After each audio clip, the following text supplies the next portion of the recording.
ఈ వీడియో నేను పనిచేస్తున్న స్కూలు పగటిపూట తీసిన వీడియో. చాలా అందంగా ఉన్నది. అఫ్కోర్స్ అన్ని పాఠశాలలు అందంగానే ఉంటాయి, కానీ ఇది వాటన్నిటికన్నా ఇంకా అందంగా ఉన్నది. పీస్ఫుల్గా ఉంటుంది. అందరు పేద పిల్లలు. మా ఊరికి 100 కిలోమీటర్ల దూరంలో ఉంటుంది. చాలా బాగా నచ్చింది నాకు.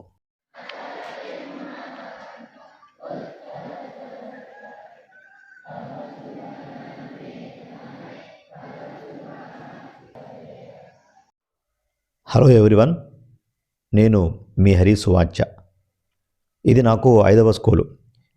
ఈరోజు 100 కిలోమీటర్లు పాదయాత్ర చేద్దామని బయలుదేరాను. ఆరోగ్యం ఎన్ని కిలోమీటర్లు సహకరిస్తుందో అంతవరకు ఓకే, సంతోషంగా కొనసాగిస్తాను. ఆ తర్వాత కూడా నా యాత్ర ఫెయిల్ కాకుండా ప్రకృతి సహకరించాలని ప్రార్థిస్తున్నాను. ఇప్పుడు వయసు 45. ఫుల్ ఫిట్గా ఉన్నాను. ఒక జ్వరం తెలియదు, ఒక టాబ్లెట్ వేసుకోవడం తెలియదు. ఇప్పుడు సమయం ఉదయం 5 గంటలు అవుతుంది. ఇంకొన్ని విషయాలు తెలుసుకోవడానికి ముందు అర్జెంటుగా ఇప్పటివరకు ఈ ఛానల్ని సబ్స్క్రైబ్ చేయకపోతే దయచేసి సబ్స్క్రైబ్ చేయండి. ఈ గోస ఎందుకు పడుతున్నానో ముందు మీరు తెలుసుకుంటారు. వీడియో లైక్ కొట్టండి.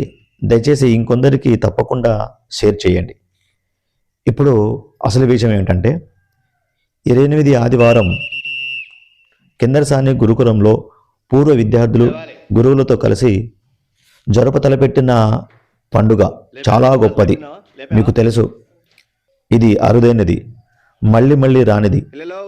అది అంగరంగ వైభవంగా జరగడానికి దానికోసం ప్రయత్నం చేస్తున్నటువంటి వారికి కానీ, పాల్గొన్న వారికి కానీ ఎక్కడ చీమంత అసౌకర్యం కలగొద్దని, సక్సెస్ అవ్వాలని కోరుకుంటూ సెల్ఫ్ సాటిస్ఫాక్షన్ కోసం స్వచ్ఛందంగా ఇష్టంగా చేస్తున్న చిన్న పాదయాత్ర.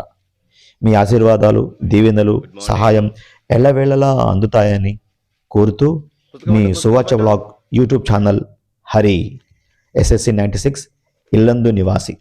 పాదయాత్ర చేస్తూ పోను నేను పాల్వంచ చేరిన తర్వాత పాల్వంచ నుంచి కొత్తగూడెం వరకు నా యొక్క పాదయాత్రని లైవ్గా మీకు ప్రసారం చేద్దామని అనుకుంటున్నాను. కుదిరితే సంతోషం. మళ్ళీ లైవ్లో కలుసుకుందాం.